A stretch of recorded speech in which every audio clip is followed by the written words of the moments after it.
So yeah, thank you everyone for coming. So today I want to talk about MCP and how you're going to migrate from a monolith to AI agents for your Java systems. Before I start the talk, who knows about MCP? Like if you can just raise your hand just to give me like a good overview. Okay. Perfect. We know some people, and for the other, I'm sure you're going to learn a lot of stuff. So let's look at the agenda. We're going to have 3 parts. So first, an introduction, and then I'm just going to talk quickly about legacy Java monolith applications and how they are in the, I would say, AI era. Second part will be really like introducing MCP, what is MCP, and then steps to like refactor Java monolith and be able to have an AI agent out of it. And then finally, with the last parts, key patterns, tips, tricks, all those things, takeaways, and then a small Q&A session. So yeah, let's just first start with the classic introduction slide. So my name is Theo Lebrun. I'm from New York. You can see probably I love pizza, especially New York-style pizza. I'm a data engineer and some subject matter expert at EPON Technology. So let me talk quickly about my company. We do consulting. We have like multiple practices. And of course, with the explosion of AI for the past, 2-3 years, we're very focused on AI and all those things. You have the links to my LinkedIn, Twitter, GitHub, and also my personal website. Yeah, I'm going to put my slides on my GitHub profile at the end, so that way it's like easy for you guys to look at them and share it. So if you go to my GitHub page, Falidor, you will have access to the slides after the presentation. So let's talk about legacy Java systems today. So as I'm sure as you know, Java is everywhere. It really powers like a lot of enterprise workflows, a lot of enterprise applications. A lot of companies use Java. I think it's maybe not the one, but it's one of the top choice, for enterprise. So very big ecosystem. I used to be a Java developer, by the way, for probably like 5-6 years. So I know a lot about Java. It's everywhere, widely used. But one of, I will say, drawback of Java is with the new AI and LLM capabilities, if you need to have that part of your applications or like workflows, you kind of need to rewrite and do like a lot of changes and all those things. So obviously, no one wants to do that. The ideal plan is you keep your Java application as it is, and then you just add like a new brick, a new part. So that way you can do all those AI and LLM capabilities. So like I mentioned, also, I'm sure like most of you guys know, but like if you use Spring is widely used, for Java application. If you want to use, for example, the Spring AI package, it requires Java 17. I know Java 17 was like released a long time ago, but you never know. There's a lot of enterprise/companies that still use, very old version of Java. So that's one of the key things is first thing, okay, you got to upgrade your Java version. And of course, you don't want to miss any opportunities, right? With all AI, all LLM stuff happening, you don't want to be that company or that team that falls behind and not able to use all those technologies, cool things. So really the goal, it would be like, hey, how can we have all those capabilities part of our Java application? So that's what we're going to do today. I'm going to quickly show you like how it can be done and like multiple steps and all those things. But first, let's talk about MCP or Model Context Protocol. So what is MCP? So MCP is really like an open standard. It was created by Anthropic back in November 2024. So very recent, not even 2 years old. If you're not familiar with Anthropic, they're the company behind Claude. I'm sure you heard of Claude and Claude Code, sorry. So a very big company, and yeah, I think what was happening is every tools, AI system was kind of creating some sort of protocol, and then Anthropic was like, okay, we need like an open standard for everyone, so that way we don't waste time, reinventing the wheel and all those things. So yeah, they came up with MCP, and now like MCP is just widely adopted, and a lot of company enterprise use it. So very, very, very big thing, very big milestone, and yeah, like I say, very recent, right, back in 2024. So at the end, when you look at it, in a nutshell, it's really a client-server model. Okay, so you have your AI host application, and they communicate with your systems, so your MCP servers. The way I kind of like to call it is really APIs for AI. So if you remember, if you go kind of down like memory lane, you started with like, I don't know, SOAP services, then we had like REST APIs, all those things, and now you have MCP, which is basically, hey, we want to have AI interaction between our system, integrations, all that things. We need a standard, and that's where MCP like jumped in. So really, that's why I like to call it APIs for AI. But if we take a look at how Anthropic kind of like to sell it, they're like, hey, this is USB-C for AI integrations, meaning that it's a protocol that everyone can use, everyone knows to use, etc. It is very vendor neutral, so it doesn't really matter what kind of LLM you're using, what kind of AI you're using at the end. It doesn't matter about it. It is, of course, secure. And then you have all those integration with data sources, tool databases, AI agent, code generation, all those things. At the end, they're all integrated with MCP. So that's why really like the goal is, hey, is it as simple as USB-C and then very easy to use and all those things, and everyone uses the same standard. So no time wasting, creating custom code and custom integration and all those things and reinventing the wheel, like I mentioned. So why MCP for Java developers, right? How does it fit into the ecosystem? How do you use it? How do you plan to do it? So think about it that way. You have your Monolith Java application. So like I said, they've been around for like a long time.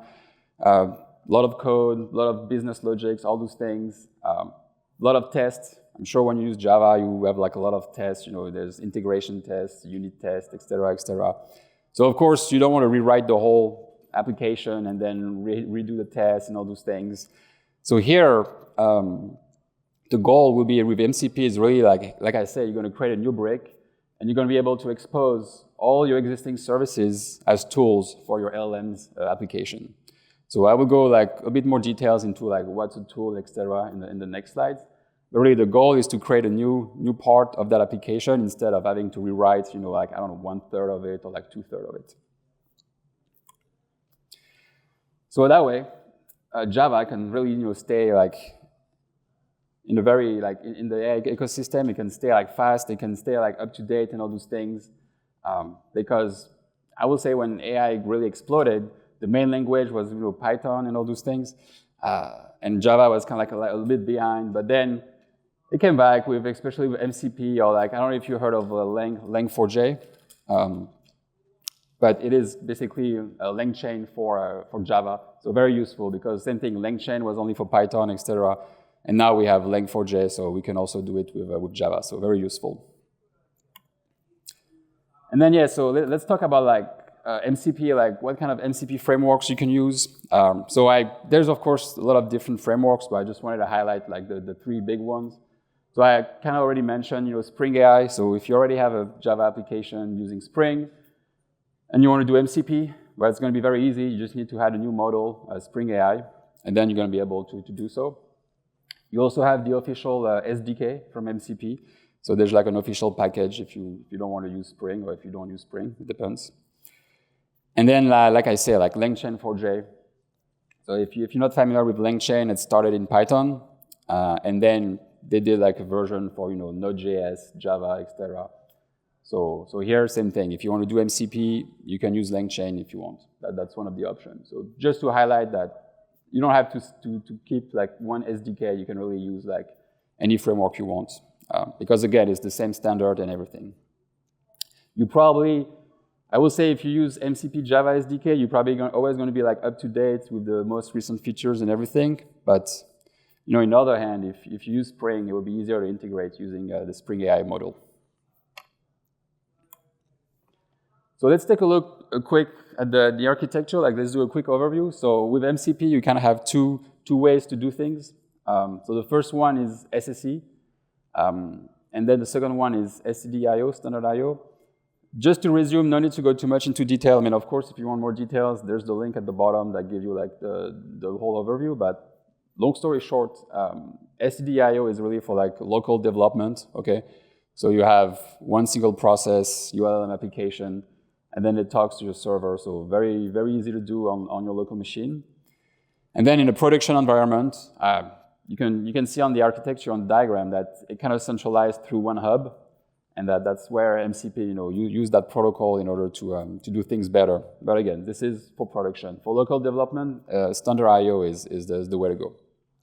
And again, like I say, for more details, feel free to go on the website and everything.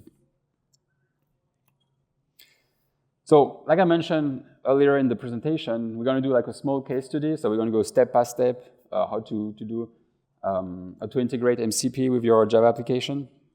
So let's just first look at your legacy Java monolith application. So very straightforward, very simple. Like a typical enterprise app, the way I see it, it has like a lot of REST APIs, a lot of business logic, probably complicated logic and all those things. And then some databases integration. Like in a perfect world, you integrate with one database, but we both know that's never true. There's always a lot of different databases left and right. And of course, because you use, I don't know, like an older version of Java or just some old code, no AI integration to use. So here, what's our goal? Like really our goal is, hey, I want to build an agent, I want to have AI app or like application that can interact with that enterprise app and do some things. Like the way I see it is I want to automate some things. So I'm going to have an agent that talks to my enterprise app and do like all the necessary tasks and actions.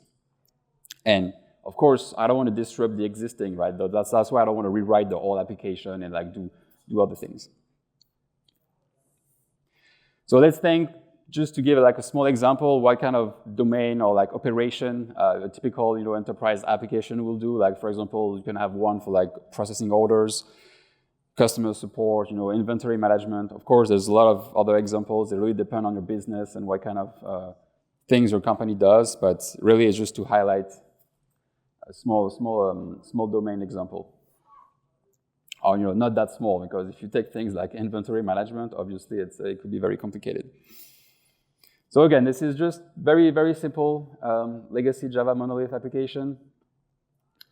Now let's take a look at the steps. So the first thing is, hey, what kind of services I'm going to expose to my MCP tool, MCP server. So I mentioned the term tools before. Think about a tool like a function, like a task. So for example, I can query an order, update status, get order, etc. So think about all those different tasks that your AI agent will do. Of course, you don't want to have just one tool, right? You want to have as many tools as you can, but obviously if you have too many tools, it's too complicated, right? So you want to have the right number. That way your AI agent will be able to do all the necessary tasks without getting confused and all those things. So then using Spring AI or MCP Java SDK, you're going to use annotation, you're going to do a little bit of implementation in your code, but again, it's going to be separated from your main application. And that's where you're going to be able to expose all those services through tooling, okay? So really, think about it like an API. When you create an API, you're going to have some endpoints, some URLs. Here's the same thing. I'm going to have a tool for query order, update status, etc. And I'm going to create the necessary function for it. But again, without having to rewrite everything, right? They're just going to call the backend logic and all those things. And then, of course, you're going to define a schema. So here, very similar to like a Swagger definition. If you work with APIs, you probably already know what's a Swagger definition. But like here, you're going to define your schema. So input, outputs for all your tools. So this is used for like LLM discovery. So basically, it will be exposed through your MCP server.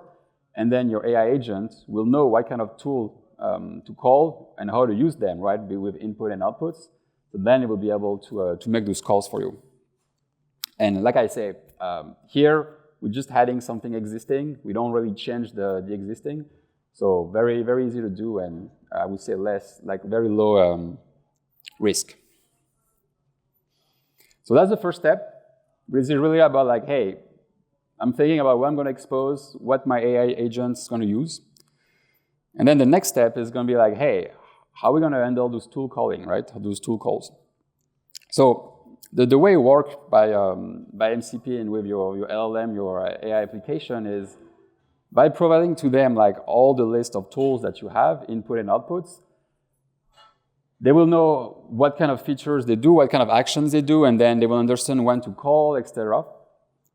And on top of that, I'm just going to go quickly through like a small flow, like how it works. So MCP will route, to the correct call, to the correct tool. Then your server is going to execute the function, the method, and then it will return the result back to your client, to your AI application or AI agents.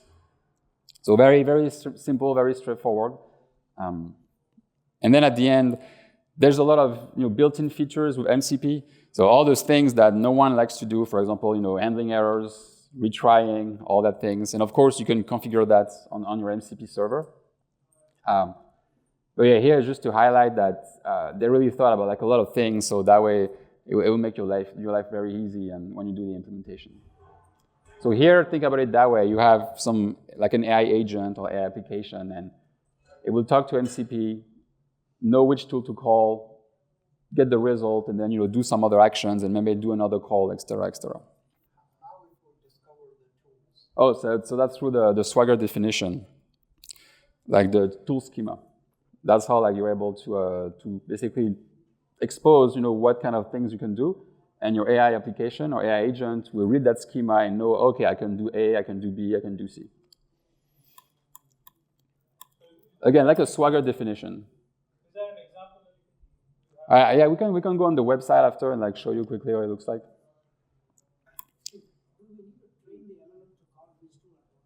So not really, because you will just expose all the actions that can be done, and then you can give some instructions, of course, but then your LLM will know what to do and what to use at the right time. But training is not really necessary in that case. Of course, if you want to have like a perfect scenario, you might want to give like more instructions and define really what can be done. But again, it depends of your use case and how complicated it is, right? It will be kind of like your job to like take care of that. Then step 3, streaming results. Sorry. Yeah.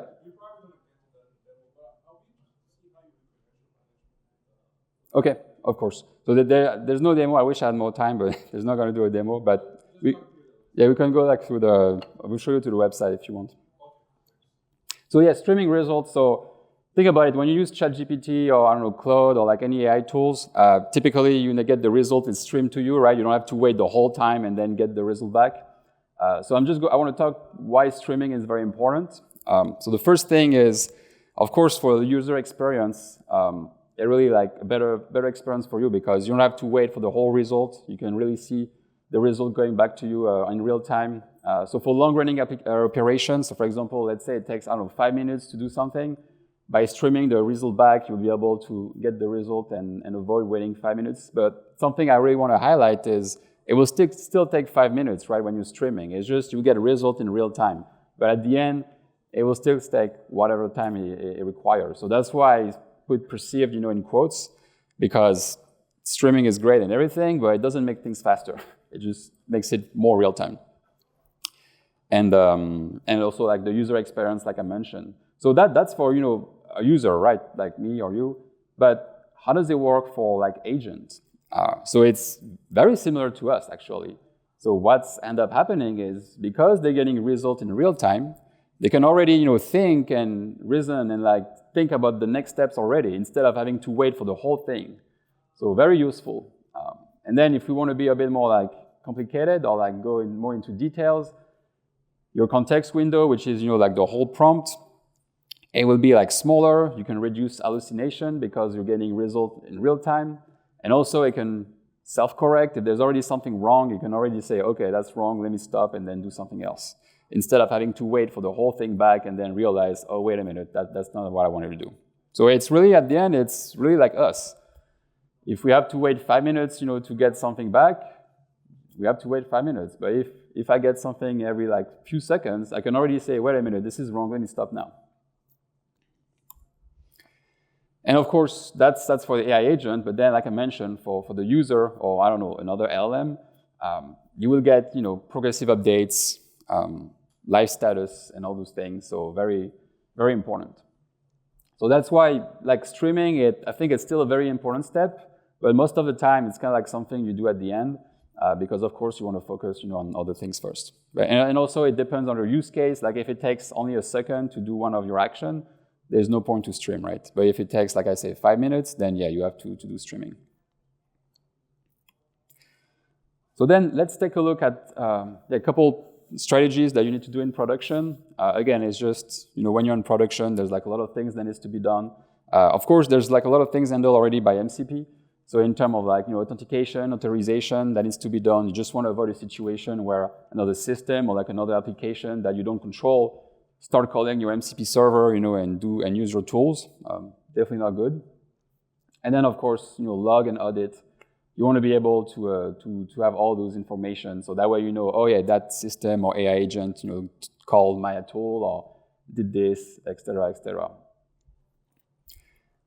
And of course, something I recommend for like sensitive operations, you want to keep like the human in the loop. I just want to avoid like a Skynet scenario where everything go crazy because you just give access to everything for your MCP server. And then things like rate limiting and circuit breaker. Again, it's just to avoid a scenario where, I don't know, something, let's say your AI agent does something recursive and it just never stops, and you end up breaking everything. By doing circuit breakers or rate limiting, you will avoid that kind of scenario. And of course, like I say, if there's something very sensitive, just have a human in the loop. I think at some point, that's not going to be the case anymore, right? It's just going to be AI everywhere, but for now, let's stay safe. So let's talk quickly about benefits and results. So of course, the biggest benefits is faster AI adoption. So again, you have your big Java application and you want to start doing AI and you have an agent that communicates and etc. By using MCP, you're really going to save time and you're not going to have to rewrite or redo the wheel and all those things. So very useful. And then yeah, composable agents. You can, of course, have multiple MCP servers. Your agent's going to talk to like all those different servers and make decisions, all those things. And of course, it will keep evolving with frameworks and LLMs. Like I say, it's the open standard. So a lot of evolution is going to happen in the next few months, few years. You're probably aware, but the AI world really evolves very fast. I don't know, maybe at some point we're going to have another version of MCP, like a total fork or something. Who knows? But at least for now, we're like in a stable environment. And of course, reduce integration and technical debt. So I went through it, meaning that, hey, here, because we have a standard, everyone use the same protocol, etc. We don't have to do some custom codes depending on. I'm sure you've been in this scenario where you talk to, let's say, Oracle database or like Postgres or like MySQL, so you end up having different connectors. And then you realize, oh yeah, also like those connectors, they need to be used differently, so you need to have an abstraction layer, all those things. So kind of like glue code, like I like to call it. And here, by using MCP, all your AI applications and AI agents are going to use the same protocol, so no need to have some special and custom conditions or code. Think about it really like a REST API. When you expose a REST API, at the end it's just HTTP. So very similar here. The only thing I will say is what kind of MCP client you're going to use. So we saw like the example. You can do a LangChain, you can do a Spring AI, you can do MCP SDK.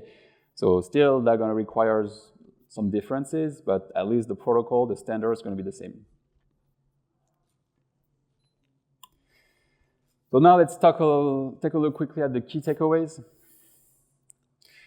So like I mentioned, MCP really is here to bridge all your Java systems / applications, all those legacy / complicated monolith applications to like modern AI agents. Of course, you want to start small.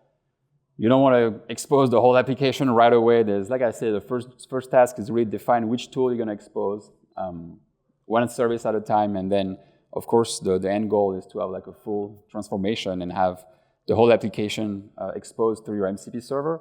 So then you can have an AI agent that will directly talk to it and make all the different operations instead of, I don't know, human or like another system.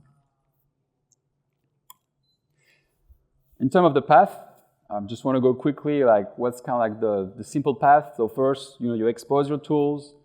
You handle the calls, etc. And then, like I say, you switch to streaming. And then, of course, control. You had, authentication, authorization, log and audits, all those things. And also, if like we talked about it, just circuit breakers and rate limiting. Sorry. So very, very, very simple path. Of course, if we go in details in each part, it's more complicated. But just a quick overview is very, very simple and straightforward. And then, of course, for quick wins, like I say, if your applications already use Spring, you can directly use Spring AI, or if you want, you can integrate with MCP, Java SDK, etc.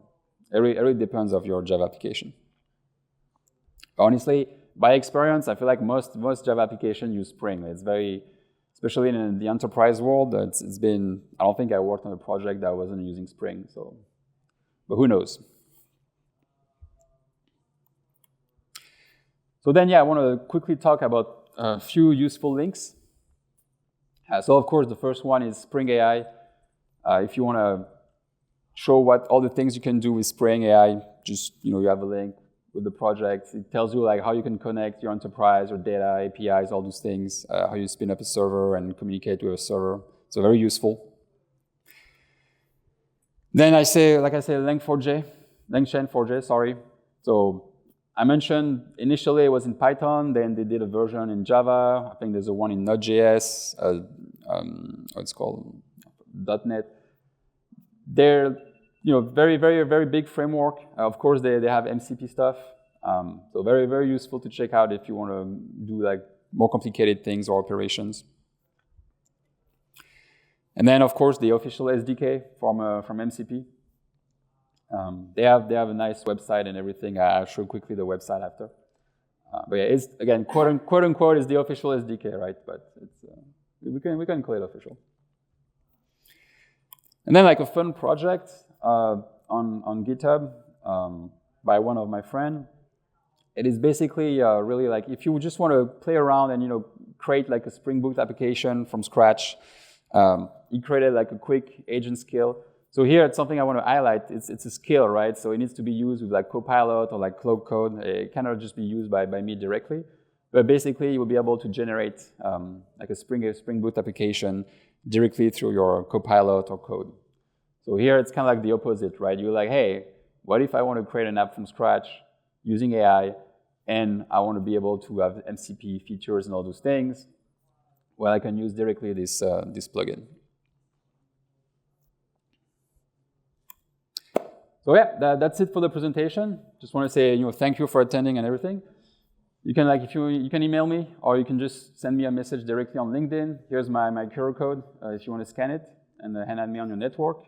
But yeah, I'll also be available here in the room, so feel free to come chat and everything. Yeah, thank you. And then let's switch to a small Q&A session. No question? What about the security? Yeah. Transit? Yeah, so HTTPS. It will use HTTPS. You can let me show you quickly. Should have the website.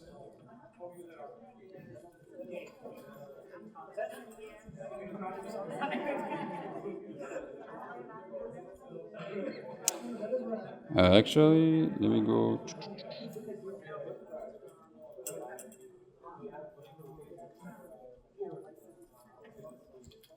What's going on? Yeah. Yeah. So you can see, remember when we talked about the architecture, when you have like two ways, SSC and standard I/O. So here it like tells you, the server side of the HTTP, but like I say, of course, you can have HTTPS for like not securing. Yeah. And those are like the diagram that I was showing, by the way. But yeah, if you want more details, I recommend going on the page because there's like a lot of information. So the slides, I'm going to put them after, right after. But yeah, I'm going to put them.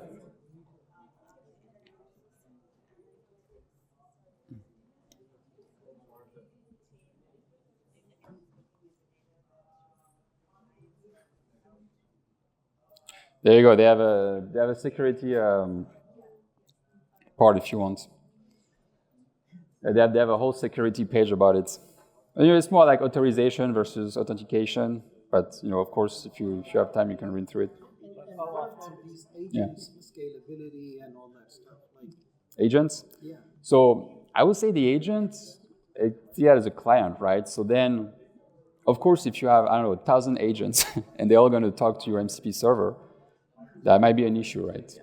But you're still going to scale it the way you would like. It's container. Like so you put it in AWS containerize it to like route, to the correct. You're gonna have the same problem. If you have like a lot of agents talking to your MCP server, you're gonna have to do the classic, scaling, load balancing, and all those things. But of course, you have to consider the fact that what about the operations that are done through your tools, right? If those operations are very heavy and everything, then you got to be careful. You have to put guardrails, because if your AI agents calls 100 times the same tool that takes 5 minutes to run, you're gonna have a problem, right? So exactly. So that's kind of the job that I was talking earlier, where you're gonna have to define and be like, hey, you can use that tool, but don't overuse it, or like you can't just, because by default it's going to assume it's very easy to. So when you define your schema with your tools, you can say, hey, this one is very heavy, don't overuse it, or this one is very simple, straightforward, so you can use it, etc., etc. It's kind of like the extra step that needs to be done, but it makes sense, right? The AI is not going to know that. You have to say it and define it.